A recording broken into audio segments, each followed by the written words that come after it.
بسم اللہ الرحمن الرحیم۔ السلام علیکم۔ میں بیوہ تھی۔ دو جوان بیٹیاں شادی کے قابل تھی۔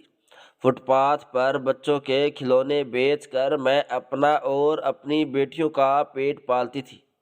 میری بچیوں کے کپڑے پھٹ چکے تھے۔ وہ سارا دن چادر سے اپنے وجود کو ڈھانپنے کی کوشش کرتی تھی، اور میرا سگا بیٹا زکوٰۃ میں لوگوں کو کپڑے اور راشن بانٹ رہا تھا۔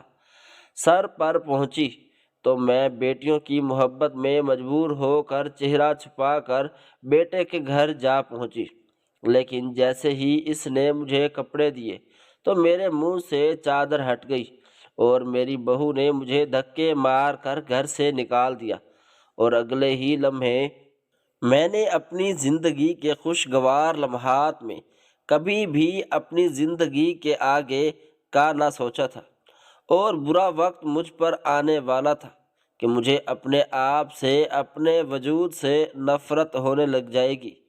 میں نے کبھی اپنے مستقبل کے بارے میں نہ سوچا تھا۔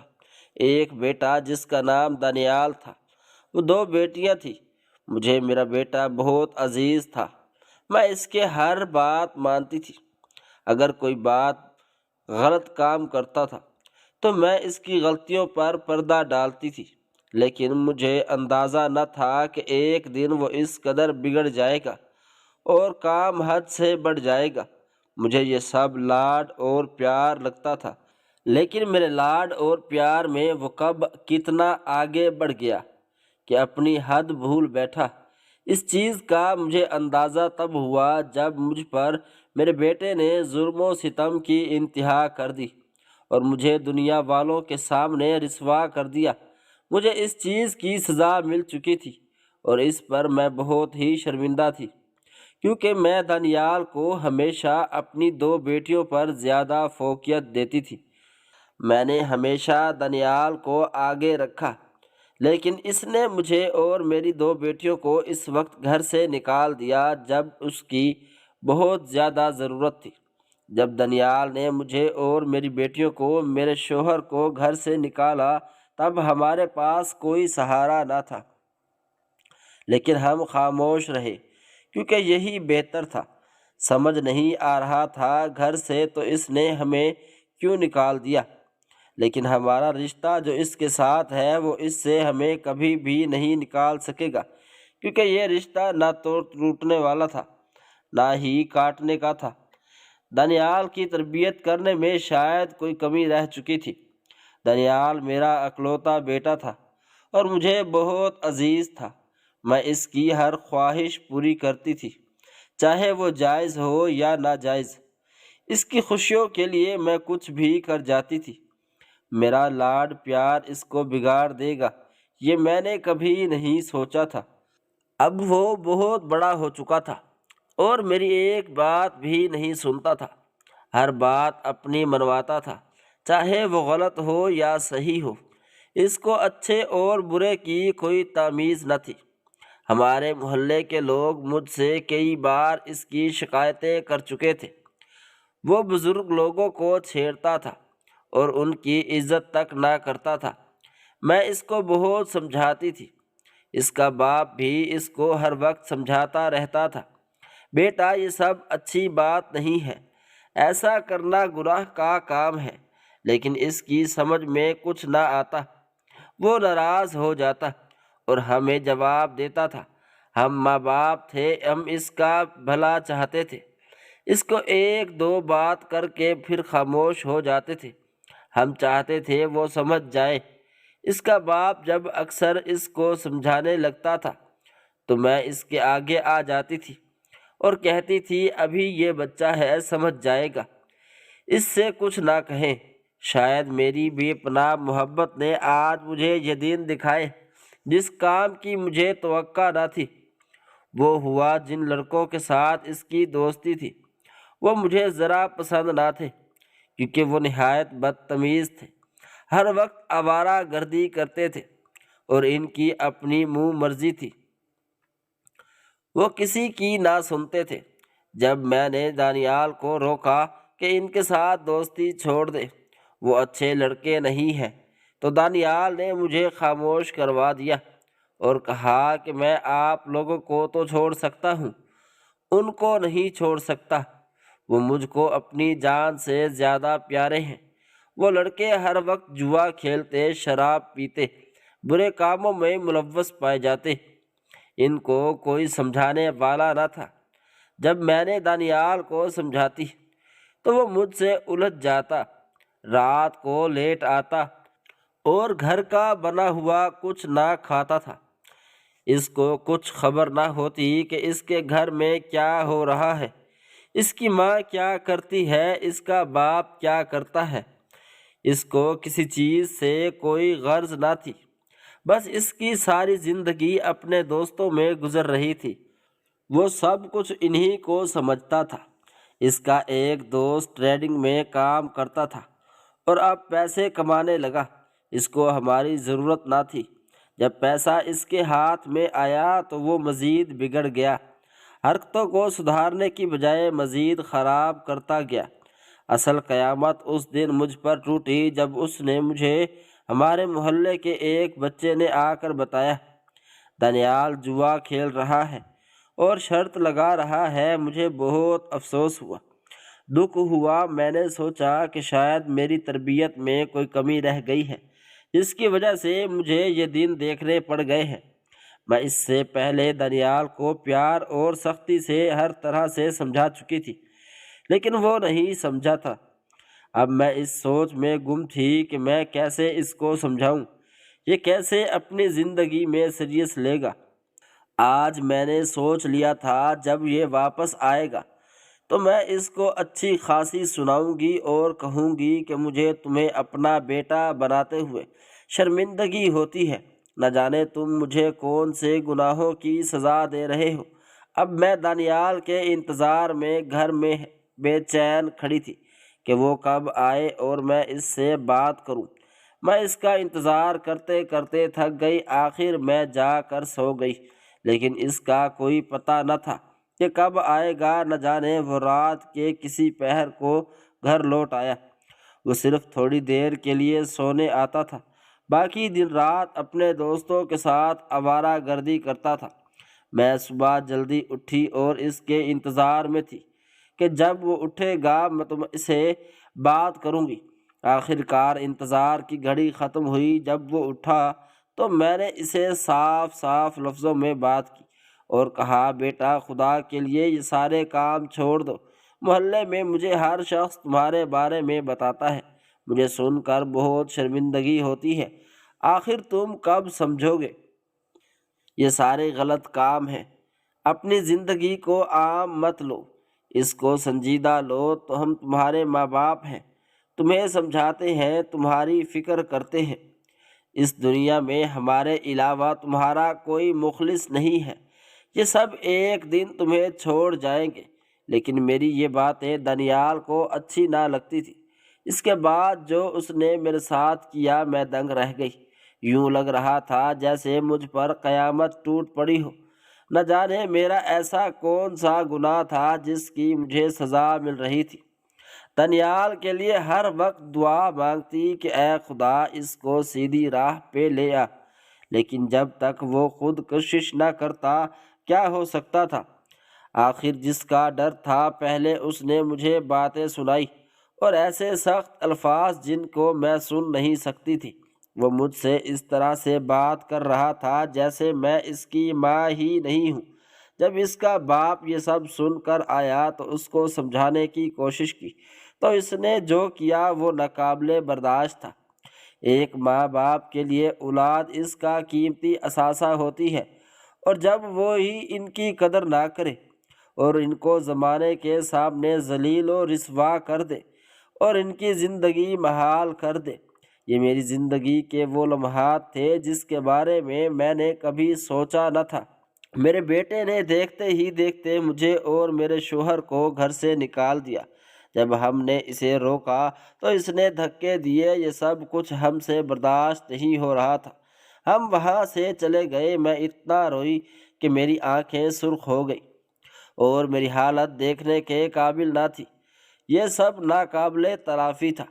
ایک ایسا سچ تھا جس کو میں جھٹلا نہیں سکتی تھی۔ خیر دانیال نے ہمیں گھر سے نکال دیا۔ میں بہت پریشان ہوئی، روتی چلائی، مدد کی اپیل کی، لیکن اس نے کچھ نہ سنا۔ چونکہ اس کی بیوی نہایت ہی خطرناک عورت تھی، وہ نہیں چاہتی تھی کہ ہم اسے ساتھ رکھیں، وہ ہم سے جان چھڑوانا چاہتی تھی۔ میرا بیٹا تو پہلے سے ہی بگڑا ہوا تھا، میں کس کو قصوروار ٹھہراؤں؟ مجھے سمجھ نہیں آ رہی تھی۔ شام کے وقت جب ہر کوئی اپنے گھروں کو لوٹا تھا تو اس وقت میرے بیٹے نے مجھے، میرے شوہر کو، میری 2 بیٹیوں سمیت گھر سے باہر نکال دیا۔ یہ وقت ہمارے لیے نہایت ہی پریشانی کا تھا، نہ جانے آگے ہمارے ساتھ کیا ہونے والا ہے۔ 2 جوان بیٹیاں، ان کی ذمہ داری، نہ جانے ہماری کشش کس کنارے پر جا لگتی۔ رات کے اس وقت جب ہم گئے تو کئی لوگوں نے سوالیہ نظروں سے ہمیں دیکھا، لیکن ہم سے کسی نے کچھ نہ کہا۔ آپس میں ہمارے بارے میں بات کرتے رہے، کیونکہ بات ہر کوئی سن چکا تھا اور سب جانتے تھے کہ ہمارا بیٹا نہایت ہی نالائق قسم کا ہے، اور اب ہم کہاں جاتے ہیں کچھ معلوم نہ تھا۔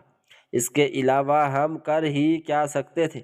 میرے شوہر کا ایک دوست تھا جو شہر میں رہتا تھا۔ میرے شوہر نے اس سے بات کی تو وہ ہمیں اپنے پاس رکھنے کے لیے راضی ہو گیا۔ میرا شوہر کسی ادارے میں چوکیدار تھا، میں جانتی تھی۔ شہروں میں چھوٹے چھوٹے گھر ہوتے ہیں اور ایک فیملی کا بہت مشکل سے گزارا ہوتا ہے۔ اس کے باوجود ان کا ہم پر احسان ہے کہ انہوں نے ہمیں جگہ دی، اور انہوں نے ہم پر اس وقت احسان کیا جب ہمارے پاس رہنے کے لیے گھر نہ تھا اور نہ ہی سر پر چھت تھی۔ یہ ان کا احسان میں زندگی بھر نہیں بھولوں گی۔ اور وہ نہایت ہی نیک دل انسان، اعلیٰ ظرف کے مالک تھے۔ مزید انہوں نے ہم سے کہا، اگر آپ کو کسی چیز کی ضرورت ہو تو بغیر اجازت کے اٹھا لیا کریں، لیکن ہم نے سارا سامان اپنا لیا۔ اب یہاں پر جب میں آئی تو میری آنکھوں کے سامنے ایک ہی منظر آیا، ایک ایسا منظر جو مجھے بہت عجیب و غریب لگا۔ میں خود گئی پہلے، چونکہ مصیبت کی ماری تھی، مجھے دوسری کی غم اور ان کے دکھوں پر بہت ترس آتا تھا۔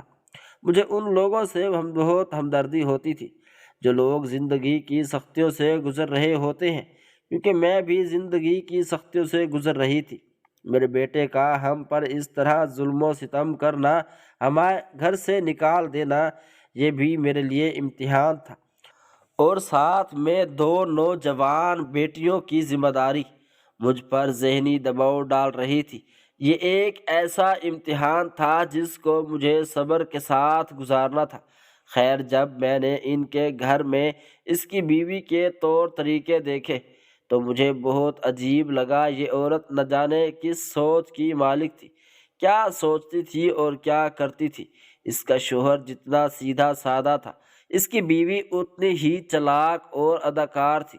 اس عورت کی چالاکیاں پہلے تو مجھے سمجھ نہ آئی، جب سمجھ آئی تو میں حیران اور پریشان ہوئی اور اسے تنگ آ گئی۔ میں چاہتی تھی کہ ہم ان کے گھر سے چلے جائیں اور ایک کرائے کا گھر لیں جس میں ہم سکون سے رہ سکیں۔ ان کا بیٹا بھی تھا جس کی اطاعت مجھے صحیح نہ لگتی تھی۔ وہ ہر وقت میری بیٹیوں سے بہانے سے بات کرتا اور دیکھ کر ہنستا رہتا۔ مجھے یہ بات بالکل پسند نہ تھی۔ میں چاہتی تھی کہ ہم ان کے گھر نہ رہیں۔ ان کا ذکر میں نے کئی بار اپنے شوہر سے بھی کیا تھا، کیونکہ میں نہیں چاہتی تھی کہ میری بچیوں کی عزت پر کوئی آنچ آئے، کیونکہ ان دونوں کی ذمہ داری مجھ پر سب سے بڑی ذمہ داری تھی۔ خدا گواہ ہے کہ میں نے اس ذمہ داری کو نیک دل سے پورا کیا۔ ایک دن مجھے میرے شوہر نے ایک ایسی خبر بتائی جس کو سن کر میرے ہوش حواس اڑ گئے۔ میں نے کبھی بھی اس بارے میں سوچا نہ تھا کہ ہمارے ساتھ یہ ہونے والا ہے۔ یوں محسوس ہو رہا تھا جیسے قدموں کے نیچے سے زمین چلی گئی۔ میرے اوزان خطا ہو چکے تھے جب میرے شوہر نے مجھے بتایا کہ جہاں پر وہ چوکیداری کرتا ہے وہاں کے مالک نے کہا ہے یہ آخری مہینہ ہے، تم یہاں پر کام کرو، اس کے بعد میں کوئی اور انتظام کروں گا، کیونکہ تم صحیح سے کام نہیں کر رہے ہو۔ اس کے علاوہ تمہاری عمر بھی کافی ہو چکی ہے اب تمہیں گھر آرام کرنا چاہیے، یہ عمر نہیں کہ میں تم سے کام کرواؤں، مجھے شرم آتی ہے، تم میرے باپ کی جگہ ہو، میں کیسے تمہیں کام بتا سکتا ہوں، لہٰذا اس ماہ تم کام کرو گے، اگلے مہینے سے کوئی اور انتظام کروں گا۔ جب یہ الفاظ میرے شوہر نے مجھے بتائے تو مجھے کانوں سے سنی بات پر یقین نہیں ہو رہا تھا، میرے ہاتھ پاؤں اتنے ٹھنڈے ہو گئے، یوں محسوس ہو رہا تھا جیسے ابھی کچھ ہو جائے گا، لیکن میں شروع سے ہی دکھ اور غم برداشت کرتی آ رہی ہوں۔ اب میں تھوڑی سخت ہو چکی تھی، میں اور میرا شوہر اس بات کو لے کر بہت ٹینشن میں تھے، اس قدر پریشان ہوئے کہ ساری رات نیند نہ آئی۔ صبح ہوئی، میرا شوہر گیا، میں سارا دن خدا تعالیٰ سے دعا کرتی رہی، اور اللہ تو رازق ہے، تو کیسے ہماری روزی بند کر سکتا ہے، ہم کہاں جائیں گے، ہم تجھ سے مدد مانگتے ہیں، ہماری مدد کر۔ یہ کہہ کر میں اٹھی۔ وہ عورت جس کا شوہر میرے شوہر کا دوست تھا، بہت ہی بری عادت کی مالک تھی، وہ میری بیٹیوں کو بگاڑنا چاہتی تھی۔ ایک دو بار اس نے مجھ سے اجازت لی اور کہا میں ان کو بازار لے کر جا رہی ہوں، میرے ساتھ کوئی جانے والا نہیں ہے، تو میں نے معمولی بات سمجھ کر اجازت دے دی، لیکن وہ پورا دن گھر واپس نہ آئی۔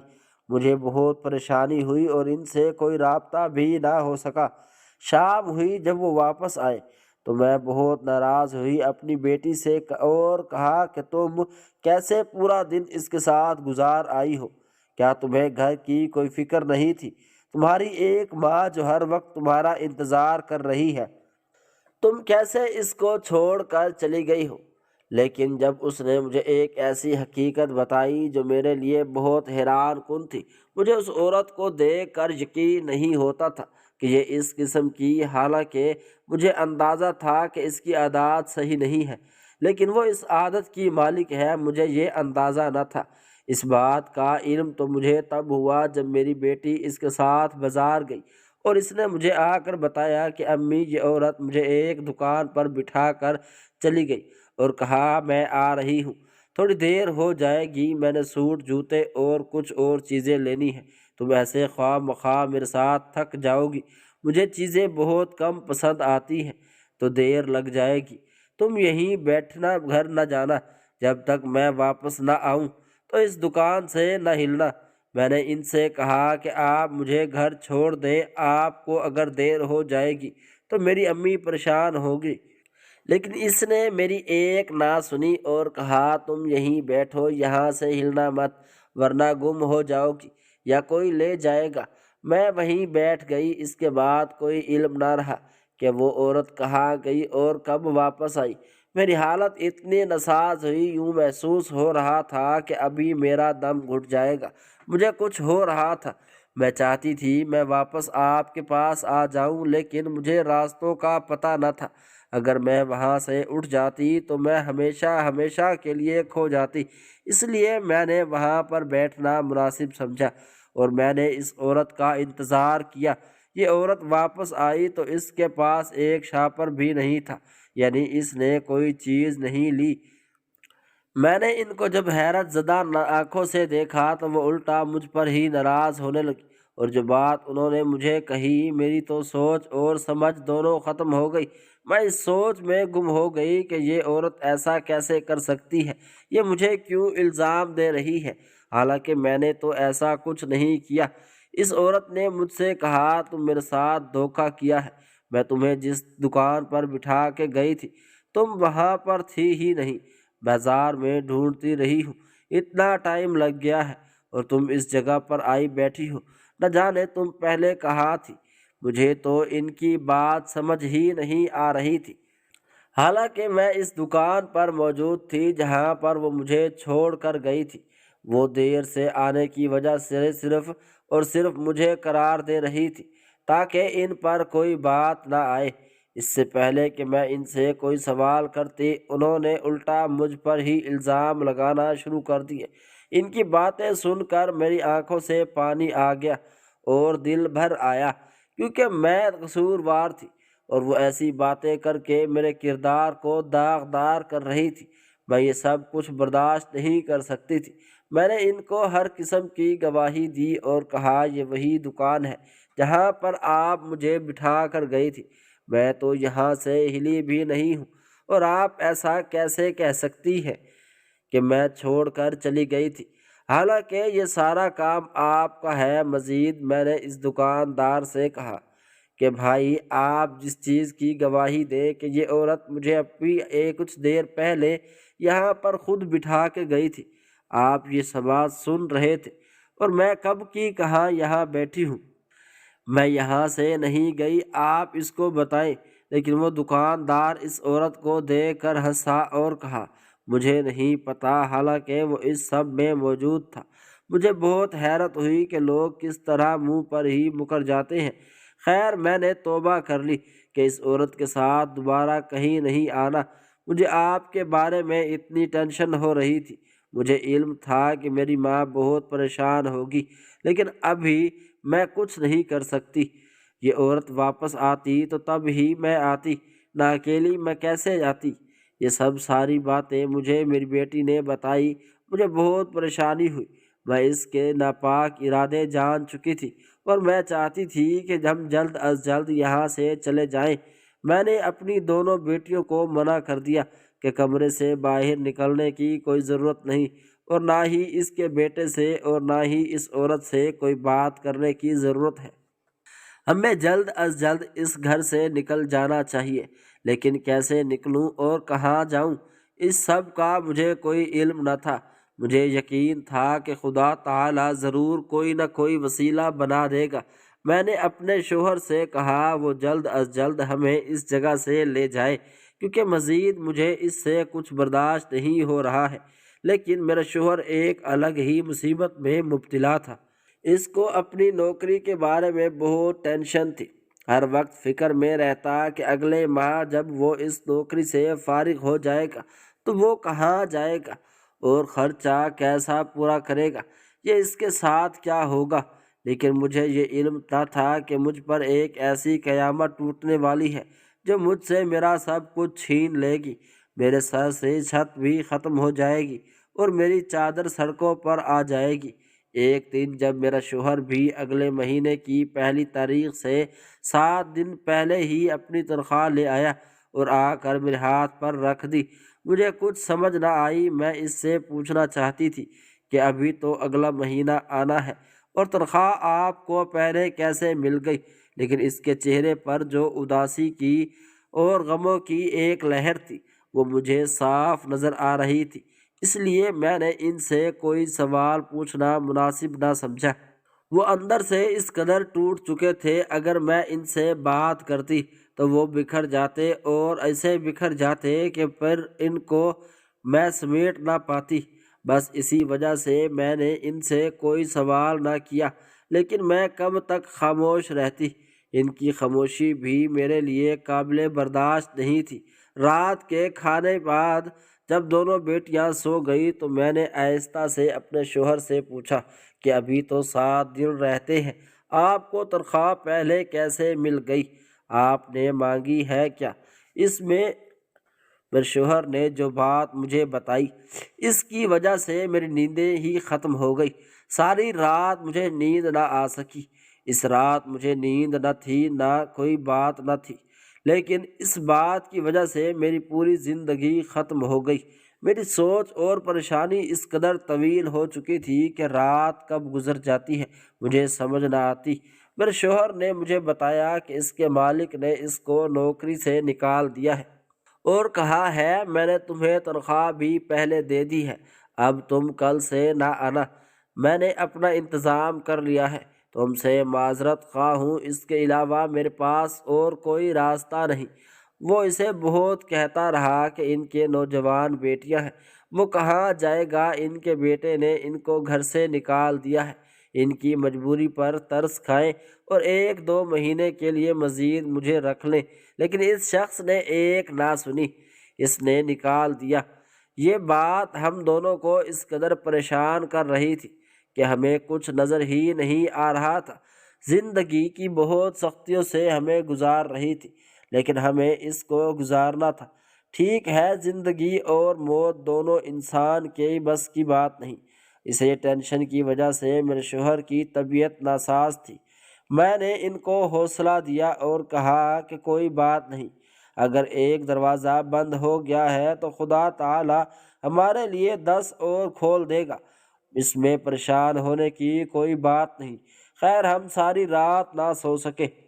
صبح میں نے ناشتہ بنایا، ان کو دیا تو انہوں نے کچھ بھی نہ کھایا، ایک کپ چائے کھا پیا اور پڑے رہے۔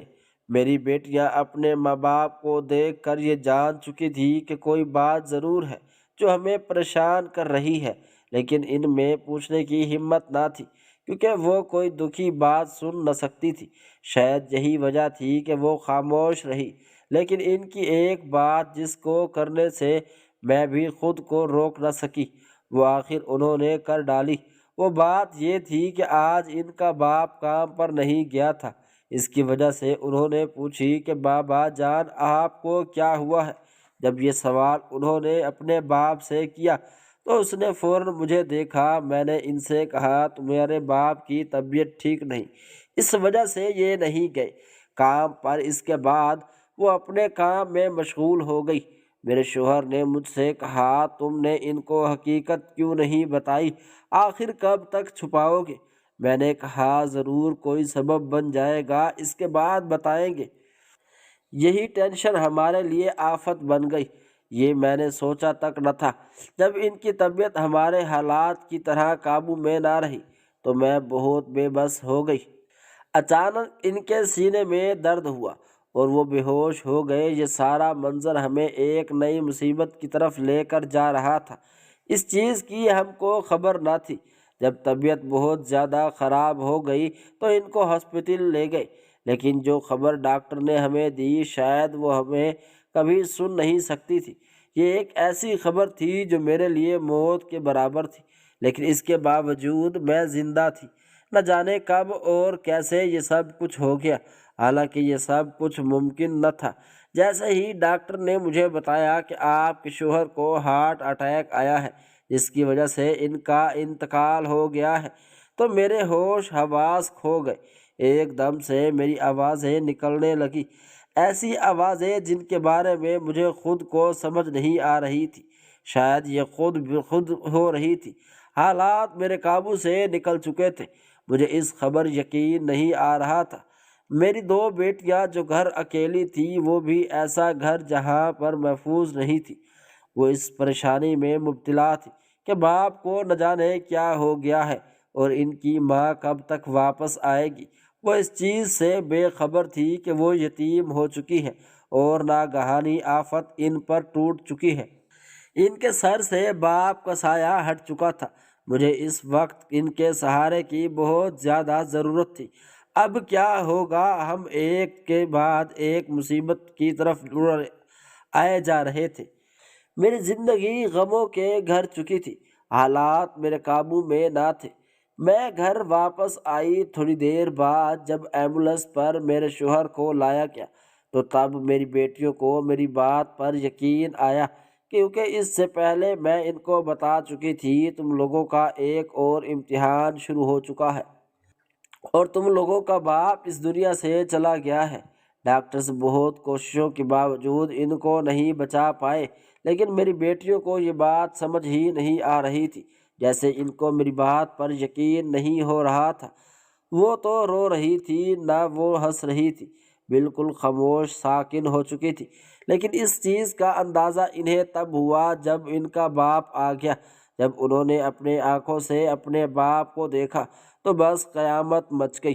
ایک ایسی قیامت، اس قیامت کا ایسا شور جو لوگوں کو ہماری طرف آنے پر مجبور کر رہا تھا۔ دیکھتے ہی دیکھتے پورا محلہ اکٹھا ہو گیا۔ اس قدر چیخو پکار میرا دل چھلنی ہو رہا تھا، کیونکہ میں اپنی بیٹیوں کی بے بسی اور قسمت پر بہت پریشان تھی اور سوچ رہی تھی نہ جانے کیا ہوگا۔ خیر، یہ قیامت بھی گزر گئی۔ اب میرے شوہر کو فوت ہوئے کافی عرصہ ہو چکا تھا۔ کوئی اور ہوتا تو کبھی برداشت نہ کر پاتا۔ ہم نے صبر اور استقلال کے ساتھ اپنے آپ کو حوصلے میں رکھا اور ابھی میرے شوہر کو 10 دن ہوئے تھے کہ ہم ان کے دوست کے گھر سے نکل پڑے، کیونکہ انہوں نے جو بات مجھ سے میری بیٹیوں کے بارے میں کہی وہ میں برداشت نہیں کر سکتی تھی۔ میں ہر صدمہ برداشت کر سکتی تھی اور اپنا سب کچھ کھو چکی تھی، لیکن ایک واحد چیز تھی جو میرے پاس بچ چکی تھی، وہ تھی عزت، اور اس کو میں نہیں کھونا چاہتی تھی۔ اس سب کے باوجود جب اس عورت نے مجھ سے نہایت ہی گھٹیا قسم کے الفاظ کہے، وہ بھی میری بیٹیوں کے بارے میں، جن کو برداشت کرنا ایک ماں کے لیے نہایت ہی مشکل ترین کام ہے، تو یہ کام بھی مجھ سے نہ ہوا۔ میں ایک رات اچانک وہاں سے اپنی بیٹیوں کو ساتھ لے کر نکل پڑی۔ مجھے بہت افسوس ہوا، پریشانی ہوئی، لیکن میں کیا کر سکتی تھی؟ اس عورت نے میرے پاس اس کے علاوہ اور کوئی راستہ نہ چھوڑا تھا۔ میں اپنی 2 بیٹیوں کو ساتھ لے کر چل پڑی۔ میری بیٹیاں مجھ سے پوچھتی رہی کہ امی ایسی کیا بات ہے، آپ ہمیں یہاں سے لے کر جا رہی ہیں؟ آخر ہم کہاں جائیں گے؟ ہمارا کون ہے؟ ہم کہاں رہیں گے؟ میں نہیں چاہتی تھی کہ ان کو بتاؤں، لیکن ان کے سوالیہ نظریں مجھ پر بہت تکلیف دے رہی تھی۔ میں ان سے حقیقت نہیں چھپانا چاہتی تھی، اور آخر میں نے ان کو بتایا کہ اس عورت نے مجھ سے کہا ہے کہ اپنے بیٹے مجھے دے دو، میں ان کو ہر کام پر لگاؤں گی اور تم دن رات سکون میں گزارنا، بس پیسے گنتی رہنا، بہت پیسے ملے گا، تمہاری زندگی آرام سے گزرے گی، اپنا گھر لو، الگ رہو، جو دل میں آئے کرو۔ اور جب میں نے اس عورت سے پوچھا کہ ایسی کیا بات ہے اور ایسا کون سا کام ہے تو میری بیٹیوں سے کروانا چاہتی ہے، تو اس نے کہا ناچ گانا۔ میں نے جیسے ہی ان کی یہ بات سنی تو مجھے یقین نہ ہوا کہ وہ عورت ماں ہونے کے ساتھ ساتھ خود بھی ایک عورت ہے، اور یہ سب کیسے کہہ سکتی ہے اور ایسا کیوں کر رہی ہے۔ بس اسی دن سے مجھے نے فیصلہ کیا کہ میں اپنی بیٹیوں کو نصیب پر چھوڑتی ہوں، اور جو ہوگا دیکھا جائے گا، میں ان کو لے کر یہاں سے چلی جاؤں گی، بس میں نے اس لیے تم لوگوں کو لے آئی ہوں۔ اس عورت کی نظریں تم پر اچھی نہیں ہیں۔ میری بیٹیوں نے جب یہ الفاظ سنے وہ بہت پریشان ہوئی اور کہا آپ نے بہت اچھا فیصلہ کیا، لیکن اب ہم کہاں جائیں گے؟ میں نے کہا کوئی نہ کوئی سبب ضرور بن جاتا ہے۔ میرے پاس کچھ پیسے جمع تھے، اس میں سے میں نے کھلونے لیے اور سڑک پر بیچنے شروع کر دیے۔ ہم تینوں الگ الگ راستوں پر کھلونے بیچتے اور شام سے پہلے فٹ پاتھ پر آ جاتی۔ ہم تینوں مل کر وہی کھانا کھاتی اور سو جاتے تھے۔ ہمارے پاس پہننے کو دوسرا سوٹ نہ تھا جو ہم اس کو پہن لیتے۔ میری بیٹیوں کے کپڑے جگہ جگہ سے پھٹے جا رہے تھے، وہ اپنی چادر سے اپنے جسم کو ڈھانپتی تھی۔ میرے پاس اتنے پیسے نہ تھے کہ میں ان کو کپڑے لے کر دیتا۔ ایک دن جب میری بیٹی کھلونے بیچتے اپنے بھائی کے گھر کے پاس گئی تو اس محلے کی ایک عورت نے میری بیٹی سے کہا یہاں پر ایک بہت امیر شخص رہتا ہے، تم اس کے پاس جاؤ، جب عید آئے تو وہ لوگوں کو زکوٰۃ میں کپڑے دیتا ہے، تمہیں کپڑوں کی ضرورت ہے، تمہارے کپڑے بہت زیادہ پھٹے ہوئے ہیں، کچھ دنوں بعد عید ہے تو اس کے پاس لازمی آنا، وہ تمہیں کپڑے دے گا۔ وہ عورت نہیں جانتی تھی کہ وہ جس کی بات کر رہی ہے اس لڑکی کا بھائی ہے۔ میری بیٹی خاموش رہی، اس نے مجھے آ کر یہ سارا واقعہ بتایا۔ میں نے کہا بیٹا کوئی بات نہیں، میں کچھ نہ کچھ بچا کر تم دونوں کو کپڑے لے دوں گی، لیکن ہمارے پاس 1 روپیہ نہ بچتا، 200-300 ہوتا جو ہم پورے دن کا گزارا کرتے اور کھانا کھاتے۔ مجھے ان کی باتیں بہت تکلیف دیتی تھی۔ ایک ماں کیسے اپنے بچوں کو تکلیف میں دے سکتی ہے؟ میں نے ان کے سامنے کوئی نہ کوئی بہانہ بنا کر بات کو دوسری طرف لے جاتی تھی، لیکن اب وہ نوجوان تھی، سچ اور جھوٹ میں ان کو فرق پتہ چلتا تھا۔ میری بیٹی نے مجھے کہا کہ امی ہمارا بھائی کپڑے بانٹ رہا ہے، آپ جائیں۔ میں نے کہا بیٹا میں کیسے جاؤں؟ میں کیسے بھول جاؤں؟ یہ وہی شخص ہے جس نے ہمیں گھر سے نکال دیا تھا، جس کی وجہ سے تمہارا باپ ٹینشن سے مر گیا، اس شخص کی زیادتی بھول جاؤں؟ میری بیٹی نے مجھ سے کہا کہ امی آپ فی الحال ہماری اس حالت کو دیکھیں، ہمارے کپڑے جگہ جگہ سے پھٹے ہوئے ہیں، ہمیں شرم آتی ہے، آپ منہ کو چھپا کر یعنی منہ پر چادر دے کر چلی جائے۔ میں بیٹیوں کی محبت میں چلی گئی کیونکہ اس کے علاوہ میرے پاس اور کوئی راستہ نہ تھا۔ جب وہاں گئی میری بہو اور میرا بیٹا ساتھ کھڑے تھے اور لوگوں کو کپڑے دے رہے تھے۔ اس میں لائن میں کھڑی ہو گئی منہ پر چادر دے کے تاکہ کسی کو پتہ نہ چل جائے، کیونکہ میں اپنی حقیقت چھپانا چاہتی تھی۔ لیکن وہ عورت جو کپڑے دے رہی تھی حقیقت میں جو میری بہو تھی۔ جیسے ہی اس نے مجھے کپڑے دیے ہوا کے ساتھ میرے منہ سے چادر اتر گئی، جس کو میں نے جلدی سے جوڑنے کی کوشش کی، لیکن اس عورت نے دیکھ لیا اور مجھے پہچان لیا۔ اس نے جلدی ہی میرے ہاتھوں سے کپڑے چھین لیے اور کہا، دفع ہو جاؤ یہاں سے، تم ہماری جان کیوں نہیں چھوڑتی؟ آخر کب تک ہمیں تم ذلیل کرتی رہو گی؟ میں اس کی یہ سخت باتیں سن رہی تھی کہ اس نے مجھے دھکا دیا اور میں گر پڑی۔ میں بوڑھی ہو چکی تھی، مجھے سہارے کی ضرورت تھی اور دھکا ملنے پر میں خود نہ اٹھ سکی۔ اتنے میں ایک بچہ میری طرف بھاگتا ہوا آیا اور اس نے مجھے اٹھانے میں میری مدد ہمدردی کی۔ وہ بچہ میرا پوتا تھا۔ اس کو دیکھ کر مجھے اپنائیت محسوس ہوئی۔ جب اس نے مدد کے لیے میرا ہاتھ تھاما مجھے بہت سکون ملا، لیکن جلد ہی اس عورت نے آ کر ہاتھ چھڑوا لیا اور کہا، بیٹا اس عورت سے دور رہو، یہ جادوگرنی ہے، تمہیں کسی جال میں پھنسا دے گی، تم جلد اندر آ جاؤ۔ یہ بات سن کر میری آنکھوں سے آنسو آ گئے۔ وہ بچہ یہ بات سن کر جلد اندر چلا گیا۔ میں اس کو دیکھتی رہی اور میری حسرت ختم نہ ہوئی۔ میرا دل چاہتا تھا میں اس کو دیکھتی رہوں، بہت ہی خوبصورت، بالکل اپنے باپ پر گیا تھا۔ اتنی بے عزتی کے بعد میں نے وہاں سے روانگی ہی بہتر سمجھی۔ اب میری بیٹیاں انتظار کر رہی تھی کہ کب میں آؤں اور ان کے لیے نئے کپڑے لے آؤں، لیکن جب میں نے گئی تو ان کی اداسیاں اور بڑھ گئی، کیونکہ میرے دونوں ہاتھ خالی تھے اور انہوں نے کہا، امی جان آپ کچھ نہیں لائی یا آپ گئی ہی نہیں؟ میں خاموش رہی کیونکہ میں ان لوگوں کو حقیقت نہیں بتانا چاہتی تھی، لیکن حقیقت کیسے چھپ سکتی تھی؟ بار بار ان کے سوالات مجھ پر بتانا ہی پڑا۔ میں نے جب ان کو ساری حقیقت بتائی تو انہوں نے کہا، امی جان ہمیں معاف کر دے، ہم سے غلطی ہو گئی، ہمیں آپ کو وہاں پر نہیں بھیجنا چاہیے تھا۔ جو لوگ ہمیں پہلے ہی اس گھر سے نکال چکے ہیں، اب انہوں نے ہماری کیا مدد کرنی تھی؟ ہم نے غلط امید لگا لی، لیکن اب ہمیں سبق مل چکا ہے، ہم دوبارہ آپ سے کچھ نہیں کہیں گے۔ ہم اپنی زندگی پہلے کی طرح گزارنے لگے۔ لیکن کچھ دنوں بعد مجھے ایک ایسی خبر ملی، ایک ایسا صدمہ جو میرے لیے ناقابل برداشت تھا۔ میں چاہتی تھی میرے بیٹی کو ہدایت ملے، لیکن میں یہ نہیں چاہتی تھی کہ اس کو ایسی ہدایت ملے جس میں وہ سارا ٹوٹ جائے اور بکھر جائے۔ میں ایسا نہیں چاہتی تھی۔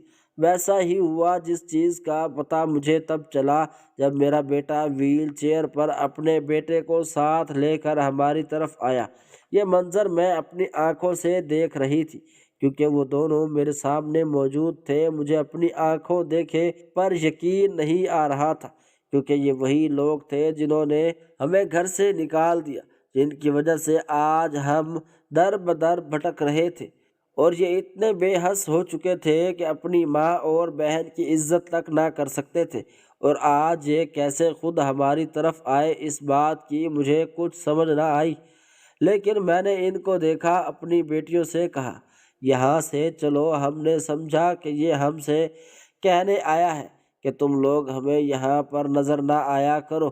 جیسے ہی ہم وہاں سے اٹھنے لگی اور جانے کی کوشش کی، تب ہی میرے بیٹے نے میرے پوتے کو بتایا کہ یہ تمہاری دادی ہے اور یہ دونوں تمہاری پھپھو ہیں، اور ان سے ملو۔ یہ الفاظ مجھے اس قدر حیرت میں ڈال رہے تھے کہ میں کچھ بول ہی نہ سکی۔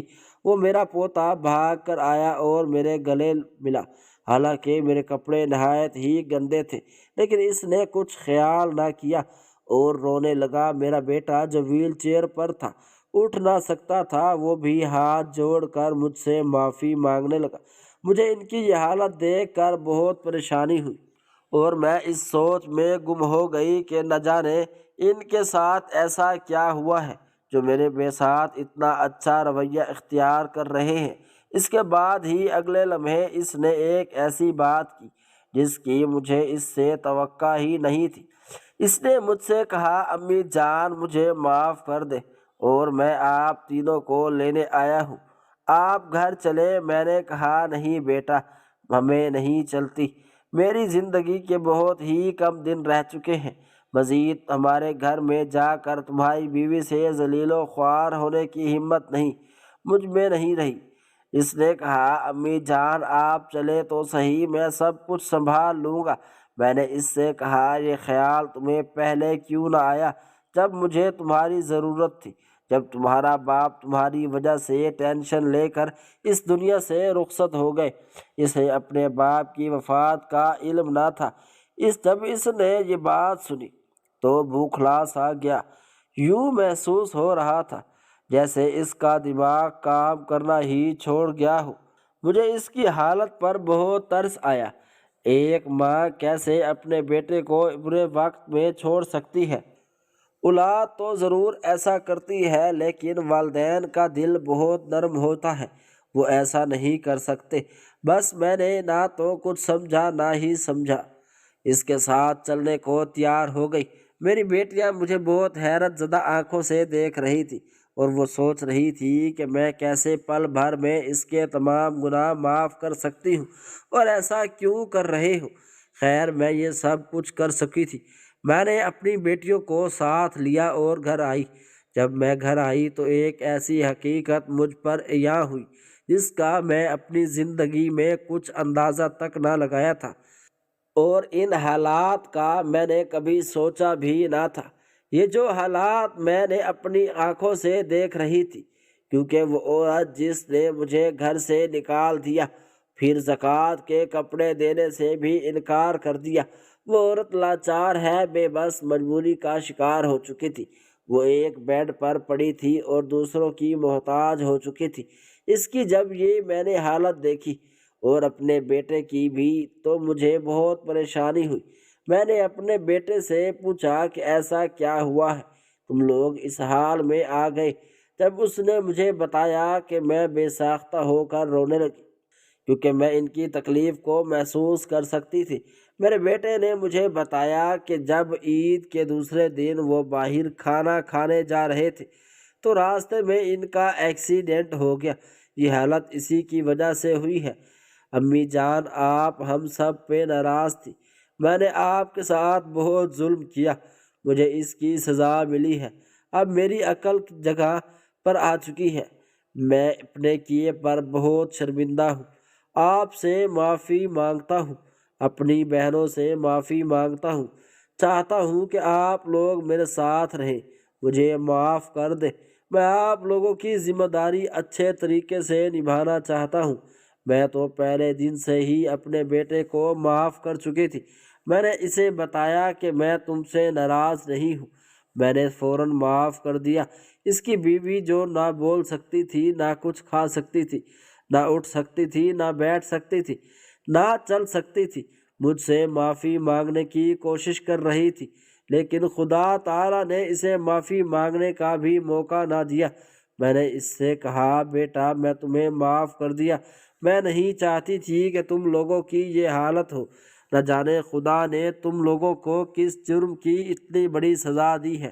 میں نے کبھی تم لوگوں کو بد دعا نہیں دی۔ یہ سن کر میری بہو کی آنکھوں میں آنسو آ رہے تھے۔